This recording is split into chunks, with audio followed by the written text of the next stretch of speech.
The one-sentence intervention works well with students who are difficult to build relationships with during the school day. The first step is to approach the student in a safe and trusting manner. Some students may not want to have you talk to them, perhaps when they're with groups of friends or particular settings. We want to ensure that the student is ready to listen to you, even though the content you share with them will be short and to the point. The second step is to add the phrase, "I've noticed," and then a personal attribute that comments on a strength, interest, and/or hobby of the student.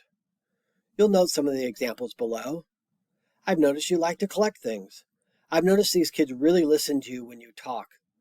In some cases, we can also take an attribute that perhaps other staff members have deemed as inappropriate type behaviors and instead turn it around and let the students know that we believe in them and we honor who they are as human beings. You could say something like, "I've noticed you really stand up for yourself."